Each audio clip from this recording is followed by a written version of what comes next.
It's a raccoon with a talk show slinging culture facts you might not know. From the biggest flops to the greatest hits, this is Trash Can Tidbits. Hi guys, it's Peyton here, and welcome back to some more Trash Can Tidbits. Last week I asked the question, which Ninja Turtle did Rob Paulsen play in the Nickelodeon reboot of TMNT? The answer is Donatello. It seems like fate that Paulsen would be allowed to audition to play a different Ninja Turtle this time around, and the voice he came up for Donnie actually fit him very well. Geeky, nerdy, and unbelievably lovable, Paulsen's voice for Donatello was perfect. It was also a big fan service moment for me when the new Donatello got to meet the original Raphael in the Big Turtle crossover special, allowing Paulsen a legendary opportunity to talk to himself. Now with that address, let's get started with fact number 1. Did you know that in addition to playing the King of Siam thousands of times on stage and in the film, Yul Brynner starred in a short-lived TV version of The King and I. In 1972, he appeared as the King in Anna and the King, a non-musical television series based more on Margaret Landon's book Anna and the King of Siam. Now, given that the King is Brynner's definitive role, it would make sense that he star in it. Despite his larger-than-life presence, the show was not a success and was cancelled in the middle of its first season after only 13 episodes. Brynner would continue to play the part of the King on stage in 2 more Broadway revivals until his death in 1985. Fact 2. Did you know that at one point, Halle Berry was going to reprise her role as Bond girl Jinx in a standalone sequel to Die Another Day? That movie's screenwriters, Neil Purvis and Robert Wade, were about to pitch the film to Halle Berry herself when Bond producers Michael Wilson and Barbara Broccoli announced that their film company, Eon Productions, had finally reacquired the film rights to Casino Royale in a dual partnership with Sony. Purvis and Wade were then tasked with writer Paul Haggis to reboot the Bond franchise. So, what started as a standalone film for Halle Berry turned into a successful reboot for James Bond. Fact 3. Did you know that Sonic the Hedgehog once had a human girlfriend? And no, it is not Princess Elise from Sonic 06. When Sonic was first conceived, the original plan Sega had was to give him a human girlfriend named Madonna. She was a tall, blonde, Jessica Rabbit-type character who would constantly chase Sonic. Sega of America removed her for 2 big reasons. First, as an attempt to soften Sonic's punk rock image, and second, and most importantly, because she bore a resemblance to the pop singer Madonna. She most likely would have sued Sega if her video game counterpart was used. The idea of Sonic having a female love interest who would chase after him would later be used for the Hedgehog character, Amy Rose.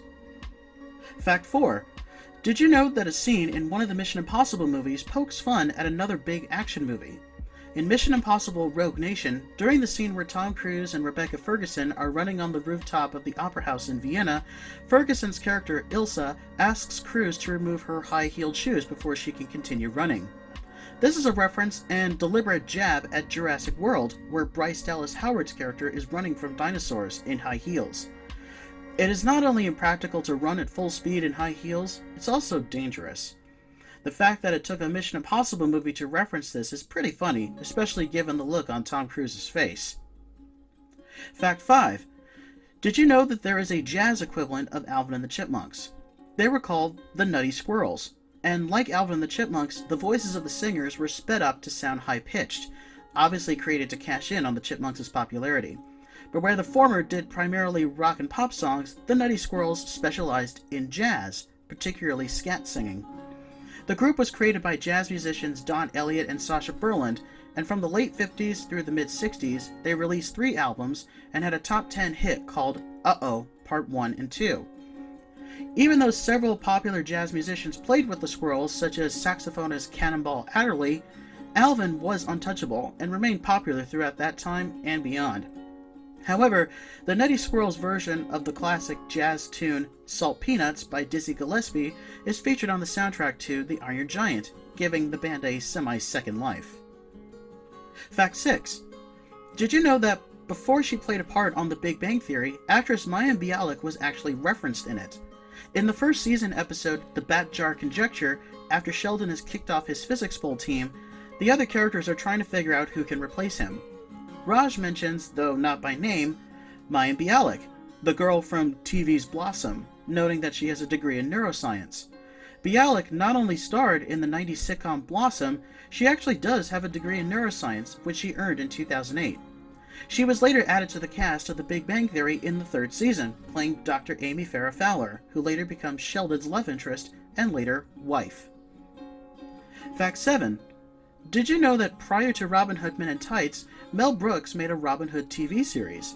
In 1975, coming off the heels of Blazing Saddles and Young Frankenstein, Brooks made a sitcom called When Things Were Rotten.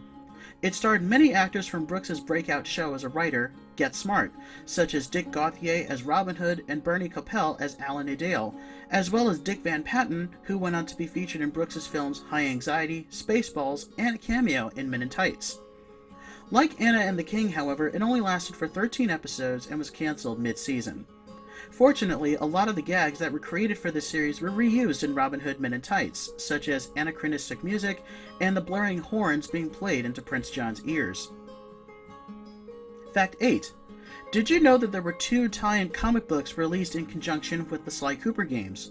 Both issues told a main narrative, which was juxtaposed with 3 short stories talking about a specific point in the characters' lives, such as how Sly and his friends earned their thieving reputation by stealing cookies from their childhood orphanage, or even how Sly first crossed paths with Inspector Carmelita Fox. Issue 1 came out before Sly 2 came out, and Issue 2 was released before Sly 3 came out. Issue 2 also set up the plot of the 3rd game, by Sly learning about the Cooper Vault and his teammate/friend Murray leaving the Cooper Gang. Both comics were given away for free by GameStop, and I still have both of them and still read them from time to time. Fact 9. Did you know that some of the early sound films made by Universal Studios didn't have a music score? In the early days of sound film, it was determined that audiences would not accept music being played in movies when there was no reason for it being there. Some films use music cues in the opening credits. For example, Dracula utilized the theme from Tchaikovsky's ballet Swan Lake, and music heard by an orchestra in a theater, which is what the film industry calls diegetic music, meaning music that originates from the scene itself. But other than that, there is no music in Dracula at all. It wasn't until a 1999 restoration that composer Philip Glass created a brand new film score for Dracula, allowing music to be heard within the film for the first time. Fact 10. Did you know that a professional wrestler appeared in a supporting role as a villain in the Indiana Jones films? British wrestler turned actor Pat Roach appeared in many fantasy and action films in the 80s, such as Hephaestus in Clash of the Titans and General Kale in Willow. He appeared as a burly opponent of the title character in each of the Indiana Jones films, and had a fight scene with Harrison Ford. He appeared as 2 characters in Raiders of the Lost Ark, a giant Sherpa in the bar fight in Nepal, and notably the German mechanic who engages with Jones on the plane tarmac and gets chopped up by the plane's propeller. Roach also played a thuggy cultist in the 2nd film who fights Indy on a crushing rock conveyor belt and again gets killed by being pulled into its machinery. And in the 3rd film, he plays a Gestapo agent that appears briefly in a fight scene. Aside from Harrison Ford, Roach is the only actor that appeared in all 3 original films. He died in 2004 at the age of 67. And here's this week's trivia question. The musical Little Shop of Horrors is one of my all-time favorite musicals. I actually always wanted to play Seymour because getting to interact with that giant plant is a dream of mine. But I digress.